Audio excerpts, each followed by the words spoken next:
As I'm on this journey of healing and reclaiming myself and my energy and unlearning unhealthy habits from the past, this topic was one that I feel like came up at a time when I was ready to actually address it.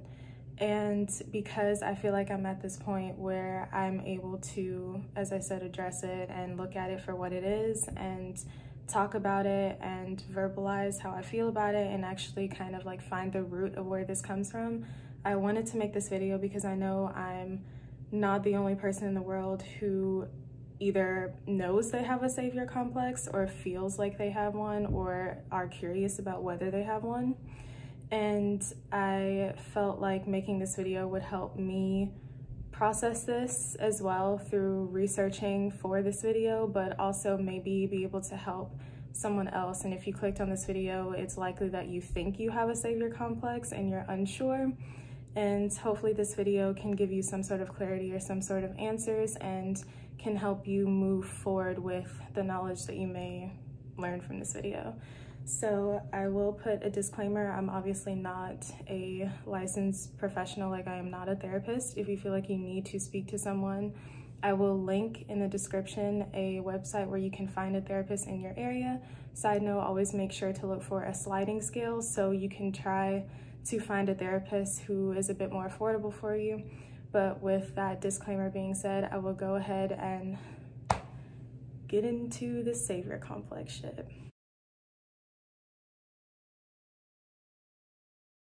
We'll begin with what exactly even is a savior complex. It's probably something that you've heard at some point throughout your life, but you may not have either looked it up or no one really ever explained to you what it is. But a savior complex is defined as a psychological construct which makes a person feel the need to save other people.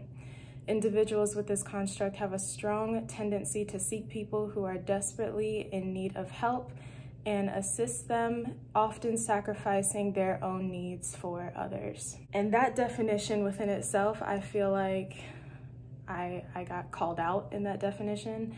And with that same train of thought, I wrote something else that kind of came into my mind as, like I said, I was doing the research necessary for this video, and I will read that to you. Savior complexes can grow from one of two roots. One of projected omnipotence, meaning that the individual believes they're the only one capable of fixing a problem, finding a solution, or helping someone. Or one stemming from empathy that was formed from one's own troubled past or present, meaning the individual has a strong desire to help others because they relate or resonate with the painful circumstances of the other.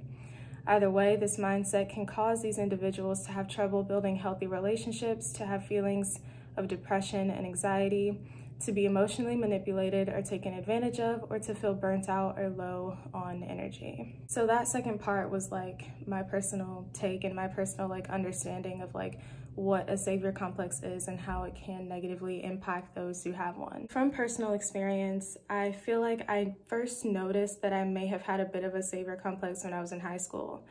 And I will get into more details of like signs that you may have a savior complex later. But for me personally, I feel like some of my own signs were I felt like I was just like continuously attracting people into my life that needed help. And I'm gonna put that in quotations because sometimes when you have a savior complex, does the person actually need help or do you just perceive them as needing help? And I obviously at the time didn't have that self-awareness, so I felt like I was attracting all of these people into my life that needed help. And it seemed like I was constantly put in these situations where I was trying to help someone else through like some really tough or complicated or traumatic shit, but it was almost like I was giving so much to that person and allowing my boundaries to be overstepped so frequently that I felt like I was being consistently taken advantage of by these people who in my mind I was set out on helping. And obviously like that's very unhealthy. And as someone who had a fragile mind state to begin with, because in high school I was suffering from depression and anxiety, that's a completely different video and I will link it above if you are interested in that. But my mental health was not optimal at all. I had a very fragile mind state and I was very vulnerable. So the fact that I was like trying to help all these other people when I myself needed help just put me in a very compromising position, and I was always almost sacrificing my own mental and emotional well-being for the well-being of other people. And this was cyclical. I didn't really acknowledge it as being cyclical until I got older, I matured, I learned, and you know, it's something that I'm coming to terms with on this journey, but it was a very cyclical behavior. So like I would get into one situation with one person who I felt like needed help, and I was doing everything I could to help them, then that would fall apart for like obvious reasons because I was being energetically depleted, and then I was trying to like save this individual, which is never a good mindset to have when you're trying to build a healthy relationship. So obviously like that one connection would crumble, and then I would find myself like a couple of months later in another connection that, if anything, mirrored the same one that I had just exited out of, where that dynamic of like trying to save the other person and that person taking advantage of my kindness just continued to happen over and over again. And it's something that I know where it comes from. Like I know exactly where it comes from. And I will get into that, like I said, with some of the signs that you may have a savior complex. But now being on this journey, I think it's just one of those things that it's going to take a while to unlearn because it's become habitual. Like in my personal opinion, when you start these kind of internal cycles and you start these cyclical relationships that happen over and over and over again, I think we all have heard the phrase that it takes 28 days to build a habit. So if you've been doing something for years, that behavior has become habitual, and it's really hard to break out of that mindset and break out of that internal cycle. And I think, as I mentioned, making this video is in a way also helping me do that, because it took me a very long time to even acknowledge that the behavior that I described that I was doing in high school with that savior mentality and then getting myself in these energetically compromising positions, I didn't even realize that was genuinely a problem until, you know, years later with therapy and with self-help and with meditation. I didn't fully acknowledge that as being what it was. So if you just listened, pause. For the foreseeable future, there's going to be buzzing outside because they are doing lawn care. So if that noise bothers you, I apologize, but I have no control over that. And yeah, anyway, so if you listen to all of that and my little spiel about high school and you are asking yourself, well, do I have a savior complex? I'm going to provide you with some signs that may be able to help you gain some clarity on the answer to that question.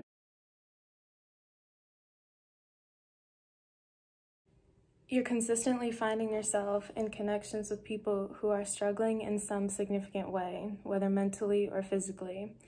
If you find yourself constantly attracting individuals that are in need of help, or you perceive them as needing help, you might have a savior complex. I wholly believe that energetically, those who are highly empathic tend to attract people in need, but I also believe that this high level of empathy can sometimes cause us to be attracted to those individuals and seek them out. You see them less as a functioning individual who's responsible for their own actions, and more so someone you have to look after, take care of, or handle things for, because you have mentally taken on the responsibility for this person. That was one of my own personal clues, I guess you could say, that I potentially had a savior complex, because as I mentioned earlier, when I was in high school, I felt like I was just consistently attracting people into my life that needed help. And it wasn't like, I don't know, the basics of like, I just need advice, you know, a little bit. These were like really traumatic events that these people had experienced that were happening at the time that I was in their life. And I felt like all of those traumatic events were just getting dumped on me. And I almost became like a source that they would go to when they needed someone to talk to or when they needed an uplift in energy. And I don't think helping people is a bad thing. I don't feel like you know, wanting to help others and feeling like that's a part of your life purpose is an inherently negative thing. And I myself feel that way, that part of the reason that I was put here on this planet is to help other people in certain ways. But I had to acknowledge that that pattern of behavior had a root, that pattern of attracting these people that were just always down bad. And I say that lightly, but like, I really mean it. Like, I was always attracting those kind of people, and I had to start asking myself, like, why? Like, is it because of me? Like I said, I do think that people who are highly empathic their energy tends to be very attractive for those that are in need of healing. But I also think that, and this is reflected in my own behavior when I look back on the past, that sometimes those people who are highly empathetic almost go subconsciously seeking out those who may need their attention or need their help. And like I said, I think that was reflected in my behavior, and I was one of those people that I was subconsciously seeking out other people that were experiencing traumatic events, because it was almost like the mentality of, well, if I can't save myself, at least I can save someone else. And I know that sounds like so self-degrading to say, but like that's genuinely, I think, how my brain was working at the time. Another sign that coincides with that is that you feel more like a therapist than a friend. If most of the conversations that take place between you and the other tend to be heavy in nature, emotionally taxing, involves the other speaking more than listening, and you offering advice consistently, you might not only have a savior complex, but you may have also encountered someone who takes advantage of it. So I feel like those two things go hand in hand, always feeling like you're coming into contact with people that are down bad, and also the feeling of, I'm not really this person's friend, I'm literally just like their counselor that's like not getting paid. I would always joke between myself and my own therapist that I was an unlicensed therapist. And while I can say that in a joking manner, and I'm very grateful that so many people in my life have trusted me in the past to talk about these really heavy subjects with, I, as their friend, shouldn't feel like more of a counselor than I do like someone that they, you know, are considering a friend. But I feel like more often than not in the past, I felt that way. And that was an inclination that there may be an energetic imbalance here, and I may be giving a lot more than I'm receiving in this connection. You think you know better than the other what's best for them. A callback to the first sign, you see the other as less of a functioning adult and more someone who you're responsible for. You believe that the only way to fix their problem or to help them is for them to follow your suggestions and advice. So again, a little bit of personal experience. In one of my previous relationships, I feel like my savior complex came in full force. Because this individual was experiencing a lot of parental situations that were not necessarily the healthiest, I almost took on this role of like, I need to get them out of this situation. And I feel like mentally I took on the full responsibility of getting that person out of that unhealthy parental situation. And I was never asked to do this. Like no one ever appointed me and was like, you are the person that's going to help them get out of this really fucked up situation. That was never my responsibility, but I took it on as if it were. And I feel like a lot of my actions in the relationship reflected from that mentality. I feel like there were a lot of aspects that came off as controlling, a lot of suggestions and advice that was unsolicited and not needed. But at the time, I didn't realize it as such because I thought I was helping. But in reality, what I was doing was I was subconsciously pushing this person away and causing this person to feel like, well, they're not, you know, she's not genuinely helping me or listening to me or being there for me. She's more so trying to like give me a to-do list of things that will get me out of this situation when that's not what I need to hear right now. So from that experience, I acknowledged that about myself now, that I definitely felt like I knew what was better for them than they themselves knew. And as I said, that wasn't my responsibility nor my place to think that way or to feel that way. And it came out and was projected into the relationship in a really unhealthy way. You think you're the only one capable of helping them. For this sign, I want to focus less on the individual with the savior complex and more on the potential for emotional manipulation to take place with this concept.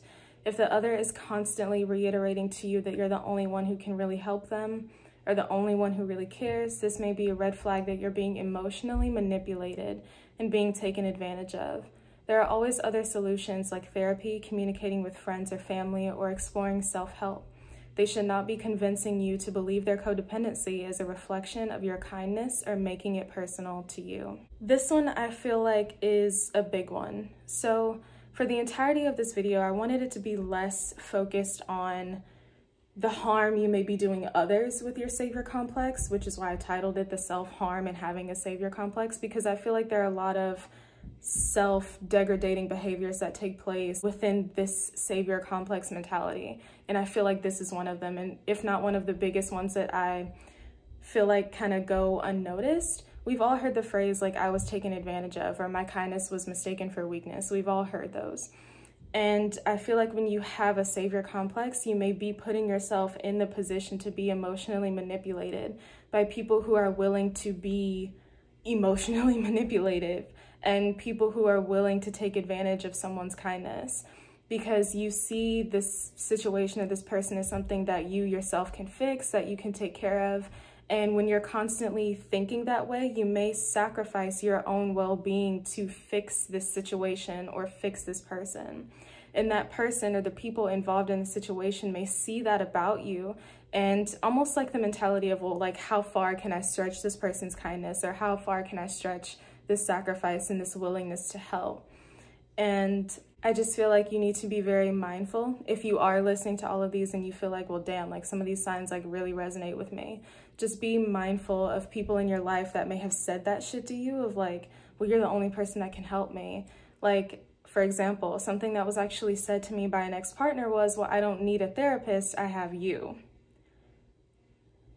No, that's not healthy. That is a red flag of codependency. And if you have anyone in your life right now, or suspect that you have someone in your life right now who is kind of taking advantage of your vulnerability and your sensitivity, bring awareness to that. And maybe just sit down and ask yourself, like, A, is this a person that I need to have in my life? And B, what can I do moving forward to make sure that I set healthy boundaries between me and this person so they're not overstepped? You consistently put the needs of others above your own.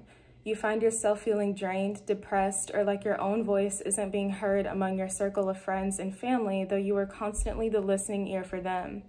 If you find yourself sacrificing your time, money, resources, or energy to satisfy the other at the detriment of your own well-being, you might have a savior complex. I mentioned earlier the importance of balance in a relationship. Whether it's family, whether it's platonic, whether it's romantic, there needs to be a balance of the give and take that's there. If one person is giving too much or the other person is receiving too much, there's going to create that imbalance. And I feel like I personally relate to this as well. Again, a lot of these signs I saw within my own self and within my own past experiences, which is why I felt like I wanted to specifically include these in this video. But this one specifically, almost feeling that energetic imbalance that could lead to depression and anxiety, I feel like that was very much reflected in my past, because again, I always felt like I was the listening ear for others, but who was listening to me? That's not a healthy mental state to be in. As I mentioned, my mental state was already fragile. So as I was experiencing my own shit, I felt like I was also taking in other people's shit, and I had nowhere to put all of the stuff that I was consuming. So if you resonate with that sign, if you feel like that really reflects where you are right now, you might have a savior complex, and you might just be harming yourself without being conscious of it by thinking that you need to be the one to save everyone, or that you're the only one that can save everyone.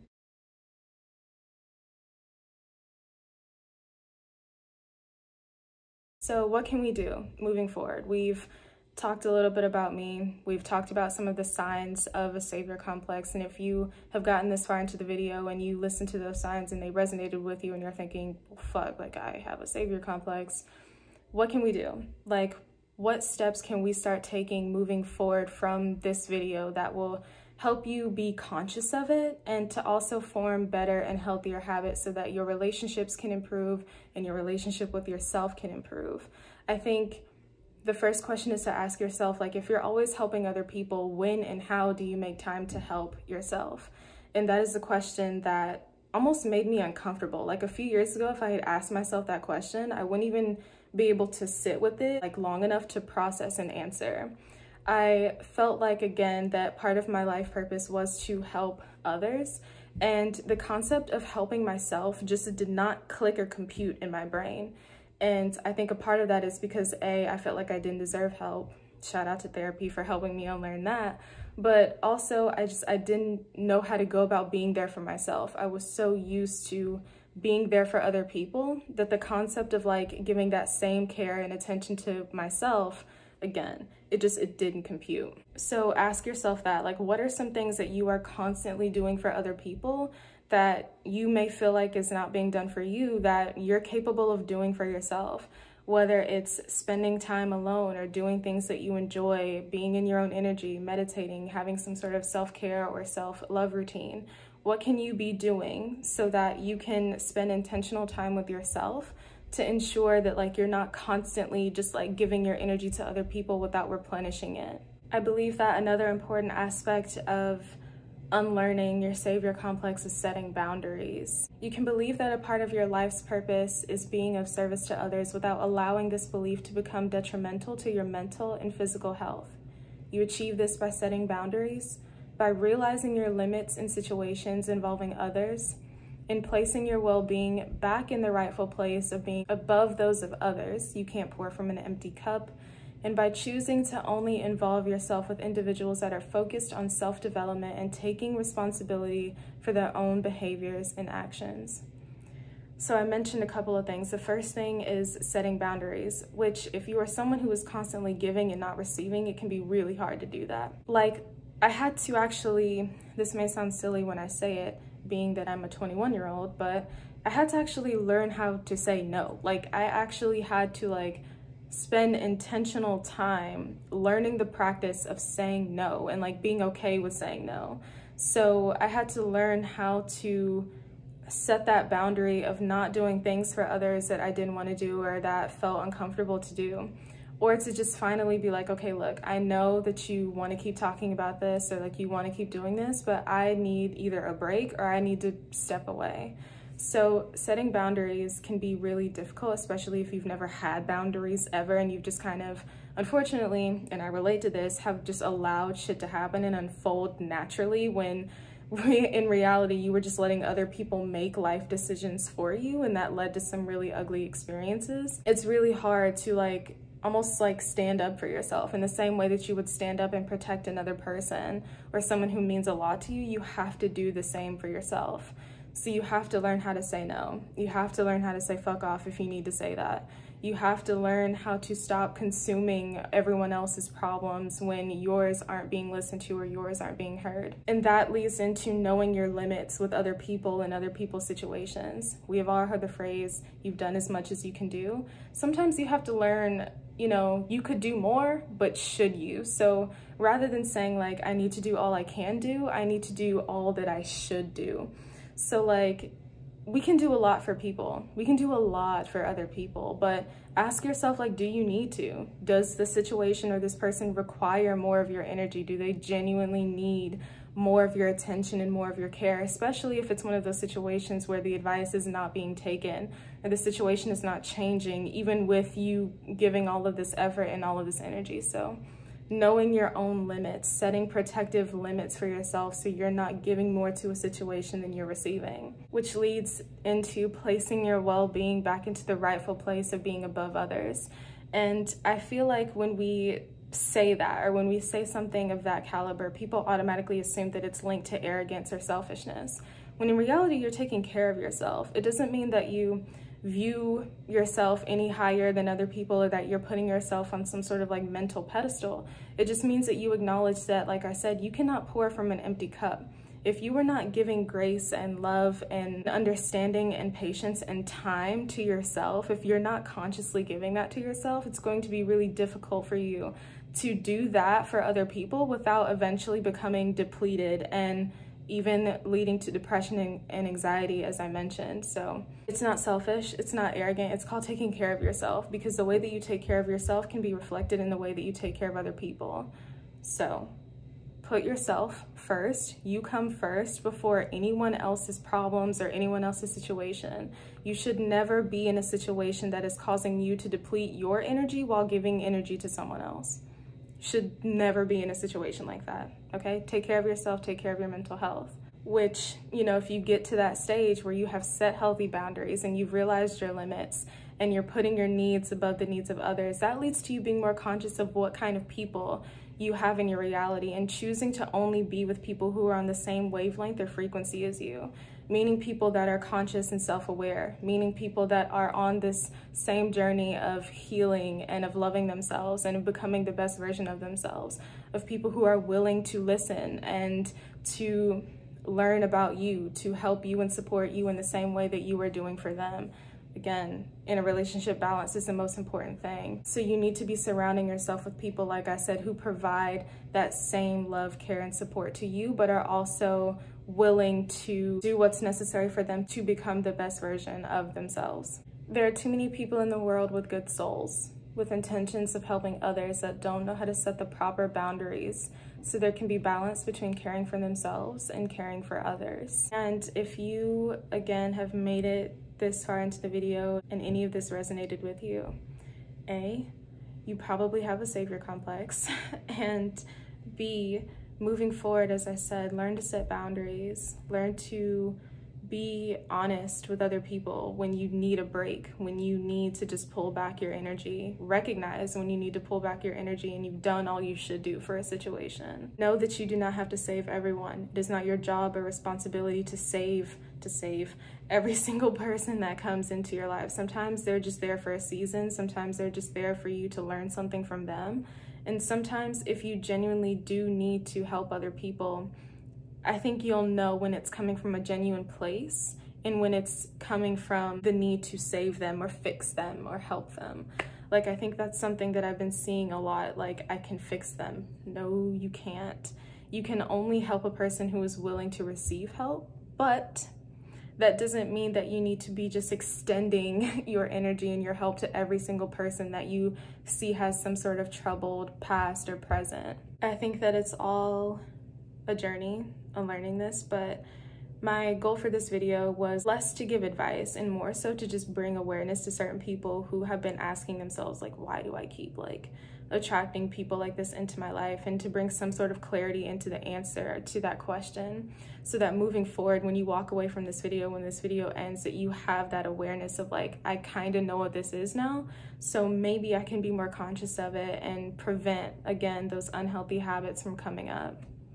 It's a journey of unlearning. It's a journey of being honest with yourself. Like, me realizing I had a savior complex was not comfortable. It was probably one of the most uncomfortable realizations that I've had, because a lot of my experiences from the past stem from that root of that savior complex. And maybe I'll make a separate video about how childhood trauma can lead into you having a savior complex. And I guess if you would like to see that video, leave a comment or just leave a like. But yeah, a lot of my experiences came from that root, so healing is hard. But yeah, I hope something in this video resonated with you. Maybe you learned something. Maybe you feel more empowered to go forward and set boundaries. And as I said, tell people to fuck off if you need to say that. If you enjoyed this video, feel free to leave me a comment in the comment section letting me know what resonated. I'd love to talk to you about this if you feel open to do that. Or just leave a like on this video letting me know you enjoyed it or got something out of it. If you would like to see more of me, feel free to subscribe to my channel, and I hope you have a great rest of your week.